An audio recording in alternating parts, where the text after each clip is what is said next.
한 사람이 도시에서 일을 하다가 갑자기 지방으로 전근을 가게 되었다고 합니다. 도시의 화려함과 굉장한 많은 일들을 하다가 지방의 한 물류 창고, 부품 창고로 옮겨서 그 창고를 관리한다고 생각하니 너무나도 비참한 생각이 많이 들었다고 합니다. 그래서 울적하고 비참한 이 생각을 어떻게 하면 떨쳐버릴 수 있을까 고민하다가 창고 옆에서 오리를 좀 키워보겠다라는 마음을 가져보게 되었다고 합니다. 오리를 키우기 위해서 창고 옆에 작은 수영장 하나를 만들었다고 해요.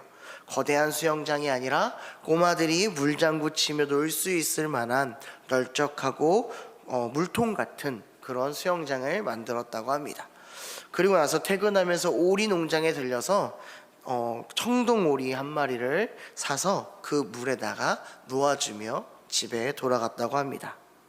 자, 다음날 이렇게 아침이 되어서 밤새 잘 놀았겠지, 잠은 잘 잤겠지 생각했던 오리가 다음날 아침에 가보니까 물통 속에서 죽어있는 모습으로 있는 것 아니겠습니까? 깜짝 놀라 오리를 이리 보고 저리 보고 짐승에게 물린 흔적이 있는지 아니면 다른 것이 때린 흔적이, 맞은 흔적이 있는지를 아무리 살펴봤지만 오리에게는 그러한 아무런 외상 같은 것은 있지 않았습니다. 오리라고 생각하면 수영을 굉장히 잘할 것 같은, 물에 잘 떠 있을 것 같이 생각했지 했는데 30cm 정도밖에 되지 않는 그 물통 속에서 오리는 물에 빠져 죽은 것이죠. 결국 이 사람은 오리 농장 주인에게 찾아가서 오리를 잘못 팔았다고 따져 물었습니다. 그리고 나서 자초지종을 들었던 오리 농장은 이렇게 한마디 해주는 거였어요. 이 오리는 농장에서 부화하고 키운 오리입니다. 그래서 수영을 할지 몰라요. 게다가 이 오리는 어릴 때부터 물속에 집어넣지 않았기 때문에 깃털에 기름이 분비되지 않아 물에 잘 뜨지도 못합니다 라고 얘기했다고 합니다. 어떻습니까? 우리가 바라보는 오리라고 하면 물에 잘 뜰 것이고 물속에서 물고기도 잡아먹을 것이고 발장구도 잘 쳐서 수영도 굉장히 잘할 거라고 우리는 생각합니다. 왜냐하면 항상 오리들은 물에 떠 있었기 때문인 거죠. 우리의 외적인 모습, 그 오리의 그 모습만 판단했지, 오리가 어렸을 때부터 물속에 있어서 기름이 나와서 그 기름으로 떤다는 것을, 그리고 항상 열심히 노력해서 물장구 치는 방법을 배웠다는 것을 우리는 생각하는 것이 아니라 오리가 잘 떠 있구나 라고 얘기한다는 것이죠. 세상을 살면서 우리는 무엇을 많이 보게 됩니까? 사람의 외적 모습을 많이 보게 됩니다. 우리의 모습이 깔끔하고 머리부터 발끝까지 깨끗하고 좋은 모습을 갖춰보면 이 사람은 참 잘한 사람이구나. 또 멋있는 옷과 멋있는 차를 타고 있는 사람을 보면 이 사람은 성공한 사람이구나 라고 이야기합니다. 그런데 오늘 본문의 말씀 속에서는 예수님께서는 외적인 모습을 보고 사람을 판단하지 말라고 이야기하고 있습니다. 오늘 말씀의 15절의 말씀을 보면 무엇이든지 밖에서 사람에게로 들어가는 것은 능히 사람을 더럽게 하지 못하되 라고 합니다. 우리가 생각할 때에 사람의 더러운 모습은 어떻게 만듭니까? 세상이 우리를 더럽게 만든다고 얘기합니다. 우리가 깨끗이 빨래를 하고 깨끗한 옷을 입었을 때 우리는 깨끗하다라고 얘기하죠.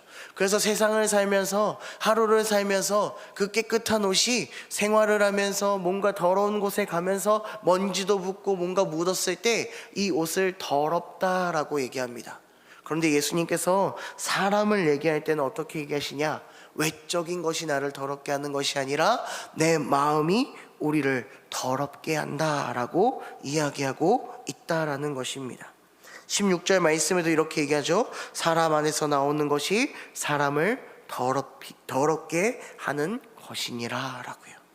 예수님은 사람의 마음을 더럽게 만드는 것, 사람의 마음이 우리를 더럽게 만든다라는 것입니다.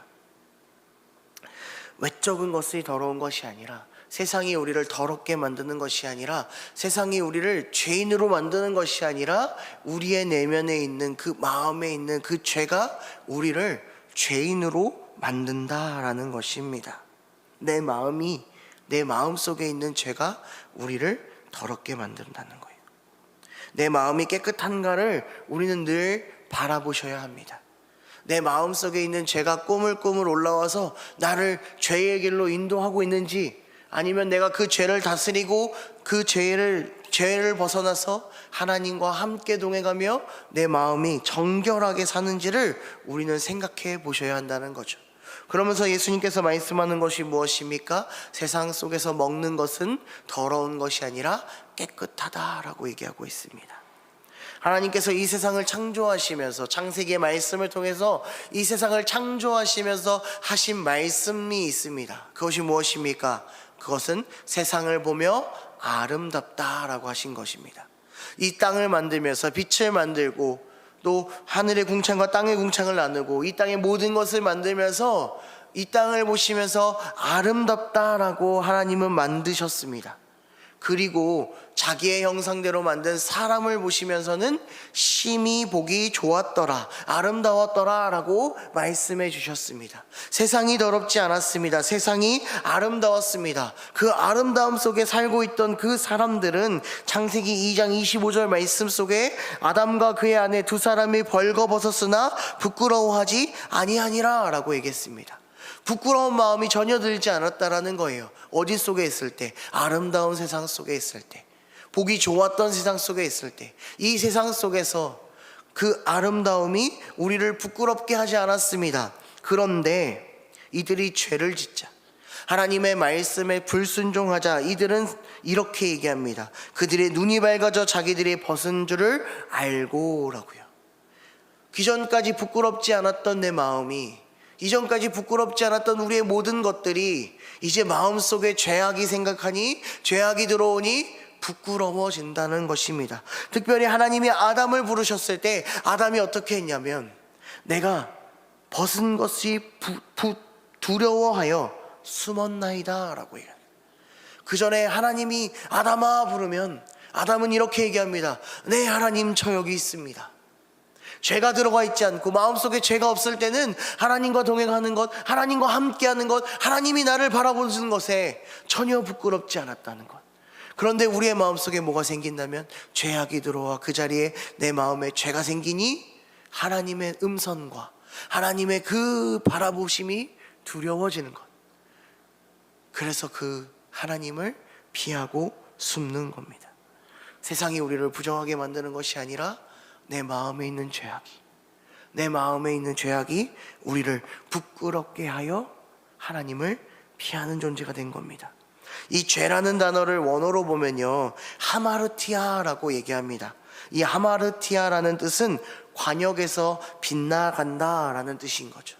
하나님께로 가야 하는 그 관역에서, 하나님의 나라로 가야 하는 그 길에서 벗어났다라는 것이 바로 죄라는 겁니다. 죄라는 거예요. 제 역할을 못한 것입니다. 우리의 관역은 무엇입니까? 우리의 관역은 예수 그리스도입니다. 그리스도가 알려주신 그 말씀대로, 주님께서 알려주신 그 뜻대로, 뜻하심과 그 길대로 살아가는 것. 근데 그 길을 벗어나는 것이, 그 마음의 중심을 벗어나는 것이 관역을 벗어나는 것이고 죄의 길에 섰다고 얘기하는 겁니다. 그것이 어디서부터 시작한다? 우리의 마음에서부터 시작한다. 외부적인 것이 아니라 마음이라고 예수님은 알려주고 있습니다. 사랑하는 성도 여러분, 오늘 하루 동안 우리의 마음을 다스릴 줄 아는 성도님들이 되기를 주님의 이름으로 소망합니다. 하나님 안에서, 말씀 안에서 믿음을 굳건히 서 있을 때에 우리의 마음에 있는 그 죄악들을 다스릴 수 있다는 것입니다. 예수님은 분명하게 말씀해주고 있습니다. 20절에서부터 23절 말씀에 보면, 또 이르시되 사람에게서 나오는 그것이 사람을 더럽게 하느니라. 속에서 곧 사람의 마음에서 나오는 것은 악한 생각, 곧 음란과 도둑질과 살인과 간음과 탐욕과 악독과 속임과 음탕과 질투와 비방과 교만과 우매함이니 이 모든 악한 것이 다 속에서 나와서 사람을 더럽게 하느니라. 외적인 것이 아니라요, 세상이 아니라요, 저 밖이가 아니라요, 내 마음에서 이러한 악한 것들이 내 마음속에 있다라는 것이죠.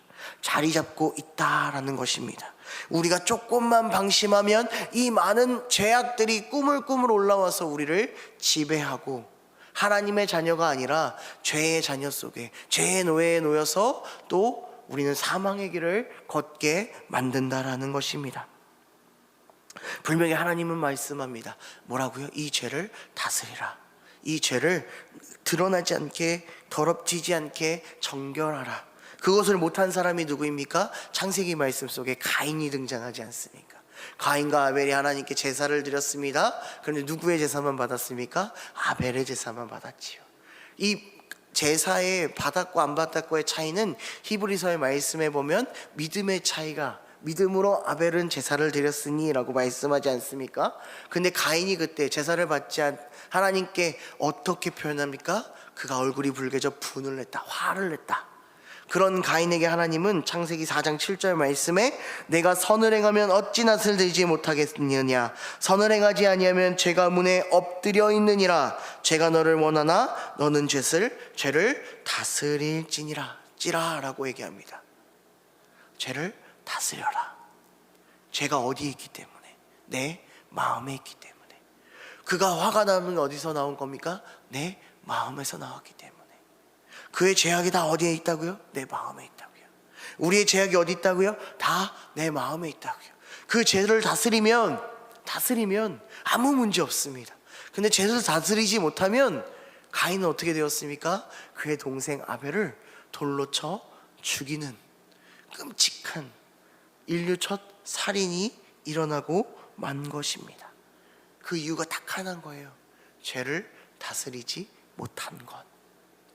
분명하게 알려주셨음에도 불구하고, 하나님이 분명하게 그 길을 말씀해 줬음에도 불구하고 다스리지 못하면 죄에 빠지고 만다라는 겁니다. 사랑하는 성도 여러분, 오늘 우리는 이 죄를 다스릴 수 있습니다. 오늘 우리는 이 죄를 억누르고 우리의 마음 깊숙한 곳에다 끊으지도 않고 오로지 그 죄가 아닌 말씀으로 하나님을 바라볼 수 있습니다. 무엇입니까? 바로 이 말씀이 내 안에 있을 때에, 예수 그리스도가 내 마음의 중심에 앉아 계실 때에 우리의 죄를 다스리고 없앨 수 있습니다. 오늘 사랑하는 성도 여러분이 우리 말씀을 통해서, 더욱더 삶에서 말씀을 통해서 그 죄를 다스리며 나의 자신을 더욱더 정결하게, 정말 죄악 속에 살고 있는 사람과 분별되어서 하나님과 함께 더욱더 동행하며 오늘 하루를 살아가는 우리 영성교회 성도님들이 되기를 주의 이름으로 소망합니다. 야고보서 4장 8절 말씀에 하나님께 가까이 하라, 그리하면 너희를 가까이 하시리라. 죄인들아 손을 깨끗이 하라, 두 마음을 품는 자들아 마음을 성결하게 하라 라고 말합니다. 두 마음, 세상과 하나님, 이 두 마음, 우리는 매일 그 두 마음을 가지고 이리 갔다 저리 갔다 할 수 있습니다. 그러나 오늘 더욱더 우리가 붙잡아야 할 분은 누구입니까? 예수 그리스도. 우리의 외적인 모습만 깨끗하게 하는 것이 아니라요, 우리의 내면도 바라봐서 내 내면의 모습이, 내 내면의 마음이 더욱더 죄의 모습이 아니라 정결한 예수 그리스도의 보혈의 피로 깨끗이 씻음받은 하나님의 자녀로, 하나님의 백성으로, 하나님의 종으로 더욱더 말씀을 묵상하고 말씀의 힘으로 더욱더 오늘 하루도 주님이 주시는 충만한 은혜 가운데에 주의 길로 오로지 걸어가는 우리 성도님들이 되기를 주님의 이름으로 축원합니다. 우리 함께 기도하겠습니다.